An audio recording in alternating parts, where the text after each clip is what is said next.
नमस्कार दोस्तों, हमारी आज की कहानी का नाम है बदलाव। 10 मिनट चाहती हूँ अपने लिए केवल, वो भी किसी से बर्दाश्त नहीं होता। जैसे ही प्रिया अपना चाय का कप लेकर बैठती, सासू माँ ने आवाज़ लगा दी। इस वजह से झुंझला रही थी। प्रिया ने चाय छोड़कर सासू माँ को मंदिर में प्रसाद दिया और चाय पीने के लिए टेबल पर आई। अभी कप होठों तक ही पहुंचा था कि नवीन की आवाज़ आई, प्रिया जल्दी मेरा नाश्ता लगा दो, बहुत देर हो रही है ऑफिस के लिए। लो पी लो चाय।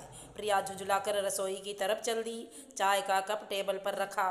सबको बताना चाह रहा था कि प्रिया ने अब तक मुझे छुआ भी नहीं है। ये कहानी है प्रिया जैसी हजारों औरतों की, जो सुबह से उठकर काम में लगी रहती हैं, जिन्हें सुबह से एक कप चाय भी नसीब नहीं होती। उस पर सबका यही राग, क्या मना करते हैं तुम्हें चाय पीने के लिए। ये तो कहानी है सुबह की, जब घर में हर काम की जल्दी रहती है। लेकिन शाम को क्या समस्या है, कौन सी जल्दी होती है जो शाम के समय भी एक औरत को चाय नसीब नहीं होती। आइए शाम की समस्या से भी रूबरू होते हैं। सासू माँ और अपनी चाय लेकर प्रिया हाल में बैठी ही थी कि प्रिया, डिनर में आलू पनीर के कोफ्ते बना लेना। जी मम्मी जी, तो ज़रा आलू उबलने रख दो, इतनी देर में आलू उबल जाएंगे। आलू गैस पर रखकर आई तो सासू माँ फिर बोली, पहले नवीन को पनीर लाने के लिए फ़ोन कर दे, वरना भूल जाएगी।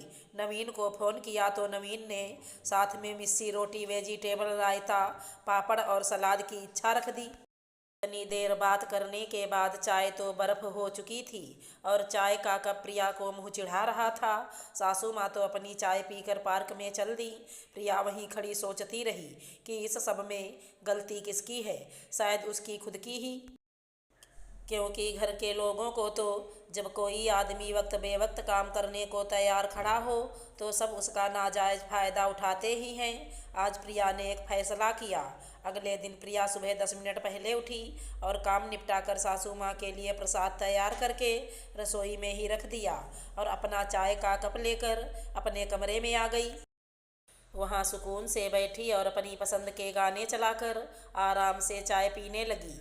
सासू माँ से पहले ही बोल दिया था कि प्रसाद तैयार करके रसोई में रख दिया है, वो पूजा शुरू करने से पहले प्रसाद ले लें।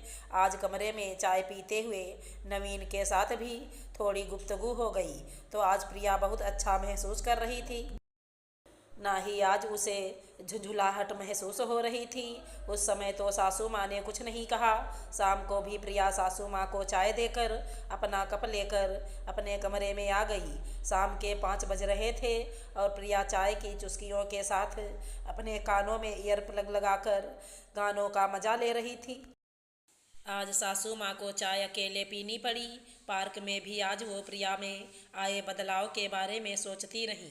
शाम की चाय पीकर प्रिया तरोताज़ा महसूस कर रही थी। फिर वो रसोई में डिनर की तैयारी करने लगी। आज मूड अच्छा था, मन ही मन गाने गुनगुना रही थी। तो जब नवीन घर वापस आया तो उसके खिले खिले चेहरे को देखकर अपनी थकान भूल गया। इतने दिनों से दोनों के रिश्तों में काम की व्यस्तता ने जो उदासीनता ला दी थी, वो भी आज गायब होकर प्यार और खुशी की बहार से खिल उठी थी। सासू माँ समझ नहीं पा रही थी कि प्रिया ने एक ही दिन में उनके बनाए मकड़जाल को काट दिया था। इतने दिन से जो दोनों को दूर रखने की उनकी प्लानिंग कामयाब हो रही थी, आज उस पर पानी फिर गया।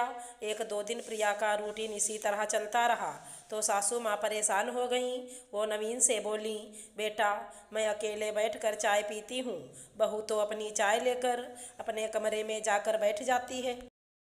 उसे कोई मतलब नहीं होता कि मुझे किसी चीज़ की ज़रूरत है। नवीन ने प्रिया की तरफ देखा तो प्रिया बोली, मम्मी जी, मुझे सुकून के 10 मिनट चाहिए। मैं शांति से बैठकर चाय पीना चाहती हूँ। पूरे दिन बिना आराम के घर के काम करती हूँ, केवल चाय के समय 10 मिनट अपने लिए चाहती हूँ। उसमें भी किसी को क्या प्रॉब्लम है? क्या सबके काम उसी 10 मिनट में ज़रूरी होते हैं? 4 महीने हो गए मेरी शादी को, लेकिन आज तक मैं ढंग से चाय नहीं पी सकी। या तो ठंडी चाय एक घूंट में गले से उतार लो या फिर चाय पीने का इरादा ही छोड़ दो, क्योंकि बहू को तो चाय पीने का हक ही नहीं है। आप हमेशा मेरी ठंडी चाय को देख कर कहती हो मैंने कब मना किया है तुम्हें चाय पीने को? मना भी नहीं किया, लेकिन ठंडी चाय मैं कैसे पी लूँ? इसलिए मम्मी जी, अब चाहे कुछ भी हो, मुझे भी अपने लिए समय चाहिए।